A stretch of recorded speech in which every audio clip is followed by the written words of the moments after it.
Hey guys, it's JC's Reborn Journey here, and I am here to do an updated video for you guys. I know, that bug's driving me nuts.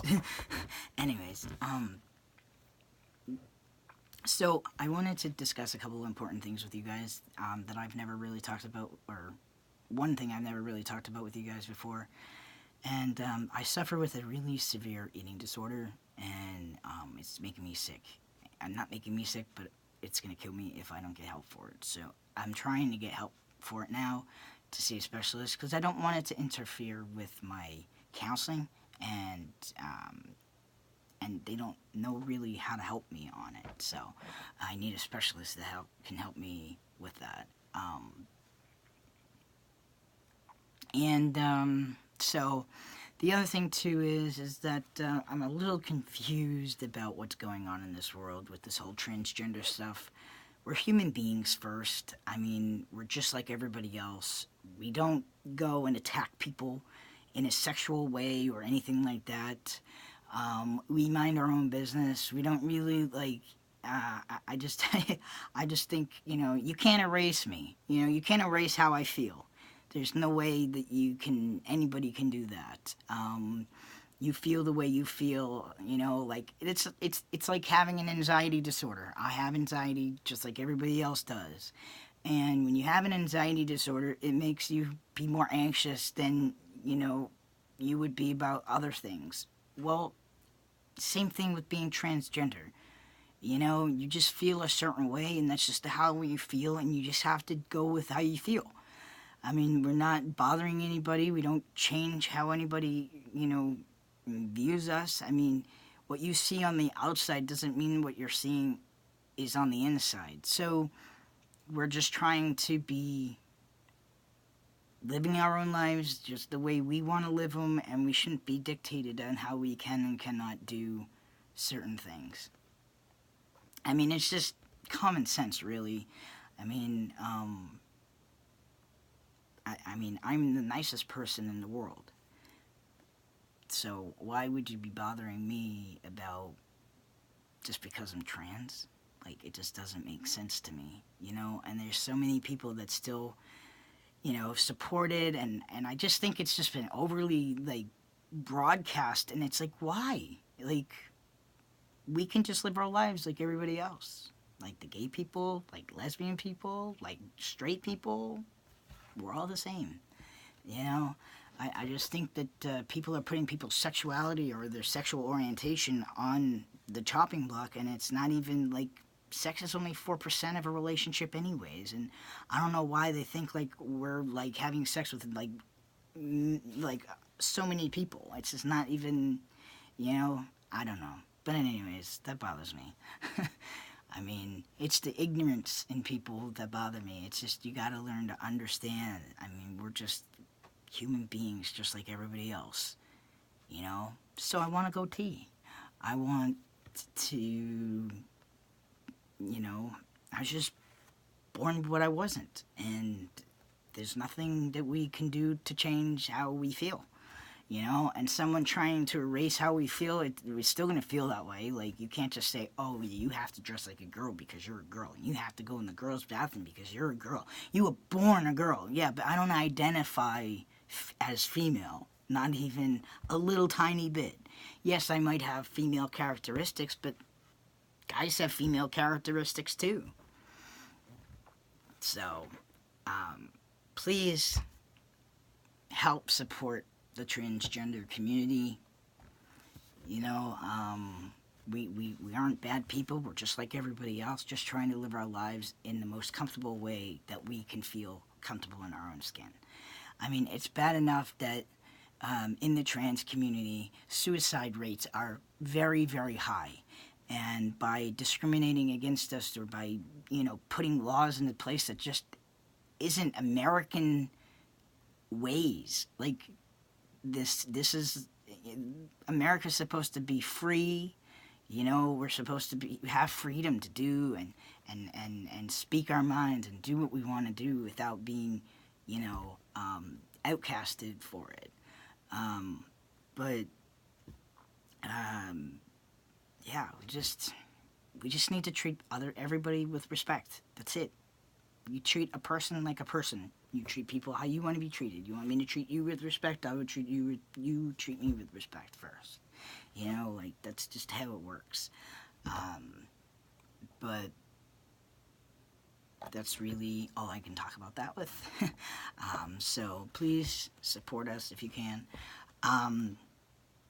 So the other thing too is I'm just trying to get the last bits of info for surgery for next week.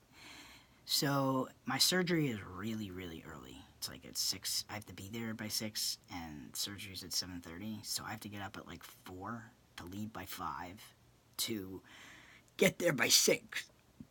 And I don't necessarily have to be gone exactly at 5, but you know, at least 5:15. I'd rather be there early than, you know, later than 6. I'd rather just be there at 6 and get it over with.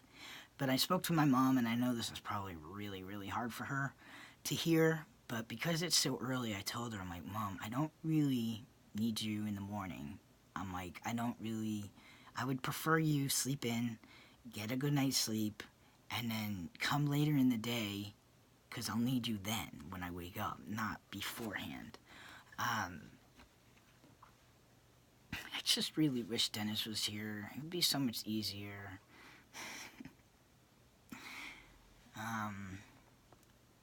Life would just be so much easier. But,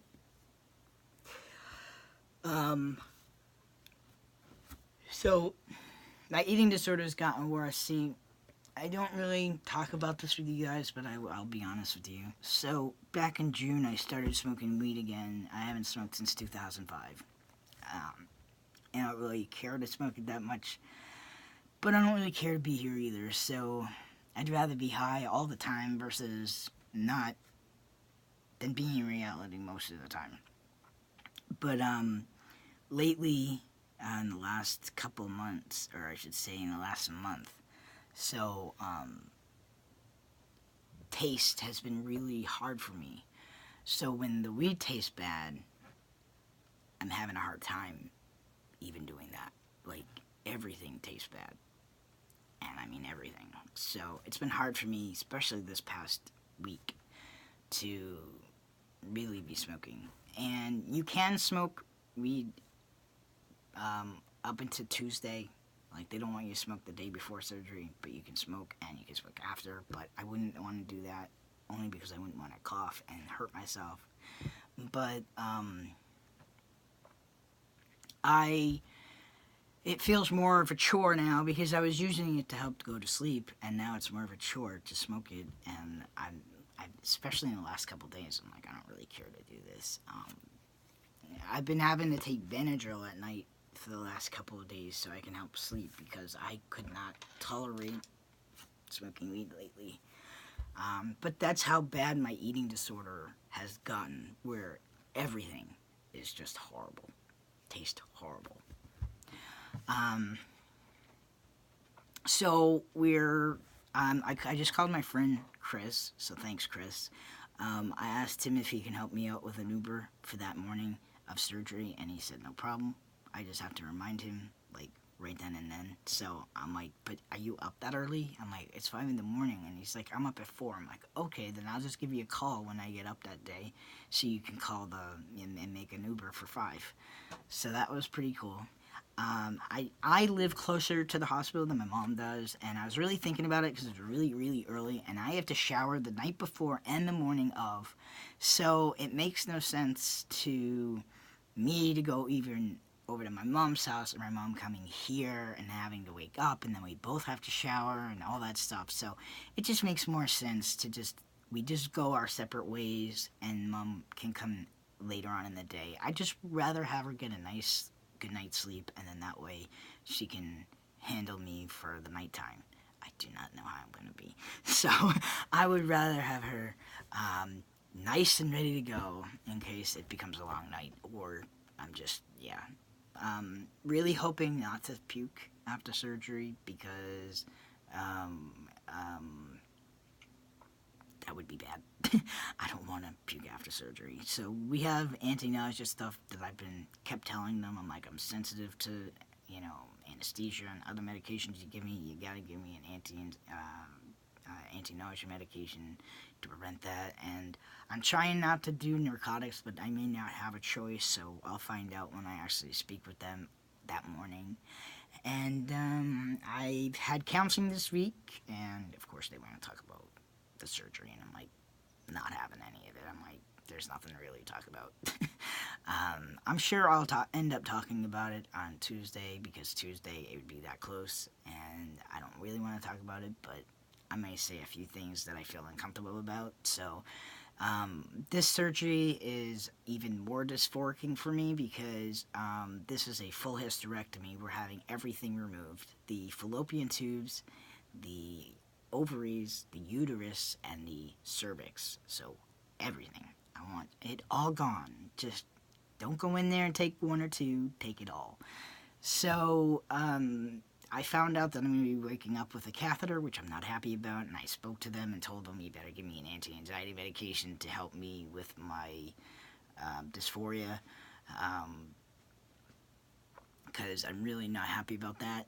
I don't want to know that anybody's seen down there, and I don't want to know anything, so being awake and having that out would be really traumatizing for me. So hoping that everything goes okay, or, you know, I usually try and just disconnect from my body when stuff like that happens, so then that way it's just like nothing's really happening. Like, you can't process it. I still can't process about top surgery, so, and that was 8-9 months ago. Recovery is okay. I've lost like 15 pounds this month, and I don't feel like I've lost weight. Like, I don't see it, and I'm just like, really? I lost weight?